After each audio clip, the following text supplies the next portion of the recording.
ನೀವೇನಾದ್ರ BSc ಮತ್ತು JNM nursing course ಮುಗಿಸಿ ಮುಂದೆ ಏನು ಮಾಡೋದು ಅಂತ ವಿಚಾರ ಮಾಡ್ತಿದ್ರಂದ್ರ ಈ ವಿಡಿಯೋ ನಿಮಗೆ. Hello friends, welcome to my YouTube channel. ಬಹಳಷ್ಟು ಜನ ತಮ್ಮ ಮಕ್ಕಳಿಗೆ BSc ಮತ್ತು JNM ನರ್ಸಿಂಗ್ ಕಷ್ಟಪಟ್ಟು ಕಲಿಸಿರ್ತಾರ. ಆದ್ರೆ ಅವ್ರು ಮಾಡೋ ಒಂದು ಮಿಸ್ಟೇಕನ್ನ ಹೇಳ್ತೀನಿ ಕೇಳ್ರಿ. ಅವ್ರ ಕೋರ್ಸ್ ಮುಗಿದ್ಕೂಲೆ ಮಾಡೋ ಒಂದು ದೊಡ್ಡ ತಪ್ಪು ಏನಪ್ಪಾ ಅಂದ್ರೆ ಇಮಿಡಿಯೇಟ್ಲಿ ಯಾವ್ದಾರ ಪ್ರೈವೇಟ್ ಹಾಸ್ಪಿಟಲ್ ಜಾಯ್ನ್ ಆಗೋದು, ಇಲ್ಲಾಂದ್ರೆ ಕಾಂಟ್ರಾಕ್ಟ್ ಬೇಸ್ದಾಗ ಜಾಯ್ನ್ ಆಗೋದು. ಬಹಳಷ್ಟು ಜನ ನರ್ಸಿಂಗ್ ಮುಗಿಸಿದಾರ ಮಾಡೋದು ಇದೋ ಒಂದ ತಪ್ಪು.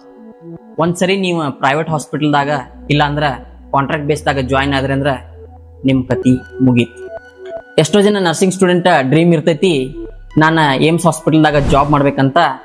ಆದ್ರ ಫ್ಯಾಮಿಲಿ ಮತ್ತು ಫೈನಾನ್ಷಿಯಲ್ ಇಶ್ಯೂ ಇಂದ ಕಾಂಟ್ರಾಕ್ಟ್ ಇಲ್ಲಾಂದ್ರ ಪ್ರೈವೇಟ್ದಾಗ ಜಾಯ್ನ್ ಆಗಿಬಿಡ್ತಾರ. ಕಷ್ಟಪಟ್ಟ 4 ವರ್ಷ ಲಕ್ಷಾಂತರ ರೂಪಾಯಿ ಖರ್ಚು ಮಾಡಿ ಕೋರ್ಸ್ ಕಲ್ತಿರ್ತೀರಿ. ಆದ್ರ ಕೋರ್ಸ್ ಮುಗಿದ್ಮೇಲೆ ಏನೂ ವಿಚಾರ ಮಾಡ್ದ ಪ್ರೈವೇಟ್ದಾಗ ಜಾಯ್ನ್ ಆಗಿಬಿಡ್ತೀರಿ. ನಾನು ಏನು ಹೇಳೋದಂದ್ರ 4 ವರ್ಷ ಕಷ್ಟಪಟ್ಟ ನಿಮ್ಮ ಮನೆಯವ್ರು ಕಲ್ಸಿರ್ತಾರ. ಇನ್ನೊಂದು ವರ್ಷ ನೀವು ಕಷ್ಟಪಟ್ಟ ನಿಮ್ಮ ಡ್ರೀಮ್ ಜಾಬ್ಗೆ ಪ್ರಿಪ್ರೇಷನ್ ಮಾಡಿದ್ರ ನಿಮ್ಮ ಡ್ರೀಮ್ ಜಾಬ್ ಅಚೀವ್ನು ಮಾಡ್ಬೋದು. ತಿಂಗಳಿಗೆ 1 ಲಕ್ಷಕ್ಕಿಂತ ಜಾಸ್ತಿ ಸ್ಯಾಲರಿನೂ ತಗೋತೀರಿ. ಮತ್ತು ನಿಮ್ಮ ಫ್ಯಾಮಿಲಿ ಮತ್ತು ಫೈನಾನ್ಷಿಯಲ್ ಕಂಡೀಷನು ಚಲೋ ಆಗ್ತೈತಿ. ಬಹಳಷ್ಟು ಜನ ಏನು ವಿಚಾರ ಮಾಡ್ತಾರಂದ್ರ ನಾನು ಡ್ಯೂಟಿ ಮಾಡ್ಕೊಂತ ಸೆಂಟ್ರಲ್ ಗೌರ್ಮೆಂಟ್ ಜಾಬ್ಸ್ಗೆ ಪ್ರಿಪ್ರೇಷನ್ ಮಾಡ್ತೀನಿ ಅಂತಾರ. ಆದ್ರೆ ಅದ 190% ಜನರಿಗೆ ಸಾಧ್ಯನೇ ಆಗೋದಿಲ್ಲ.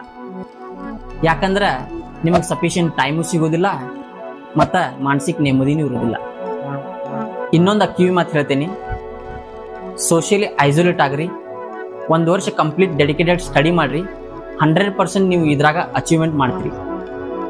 ಪ್ರಿಪ್ರೇಷನ್ ಮಾಡಕ್ಕೆ ಯೂಟ್ಯೂಬ್ದಾಗ ಸಿಕ್ಕಾಪಟ್ಟೆ ಚಾನಲ್ಗಳ ಫ್ರೀ ಕಂಟೆಂಟ್ ಕೊಡತ್ತಾವ. ಮತ್ತು 1-2 ಬುಕ್ದ ಲಿಂಕ್ ನನ್ನ ಡಿಸ್ಕ್ರಿಪ್ಷನ್ದಾಗ ಮೆನ್ಷನ್ ಮಾಡಿರ್ತೀನಿ. ಚೆಕ್ ಮಾಡ್ರಿ, ನಿಮ್ಮ ಪ್ರಿಪ್ರೇಷನ್ ಸ್ಟಾರ್ಟ್ ಮಾಡ್ರಿ. 100% ನೀವು ಸಕ್ಸಸ್ಫುಲ್ ಆಗ್ತೀರಿ. ಇಷ್ಟೆಲ್ಲ ಹೇಳತ್ತಿ ಮಗನ ನೀ ಯಾಕಾಗಿಲ್ಲ ಅಂತ ನೀವು ಅನ್ಬೋದು. ನಾ ಮೊದಲೇ ಹೇಳಿನಿ, ಕೋರ್ಸ್ ಮುಗಿದ್ಕಲೆ ಇಮಿಡಿಯೇಟ್ಲಿ ಜಾಯ್ನ್ ಆಗ್ತಾರಂತ. ಆ ಲಿಸ್ಟ್ದಾಗ ನಾನು ಒಬ್ಬ ಅದೀನಿ. ಇದನ್ನ ಯಾಕೆ ಹೇಳತ್ತೀನಿ ಅಂದ್ರೆ ನನ್ನಂಗ ನೀವು ಆಗ್ಬಾರ್ದಂತ ಹೇಳತ್ತೀನಿ.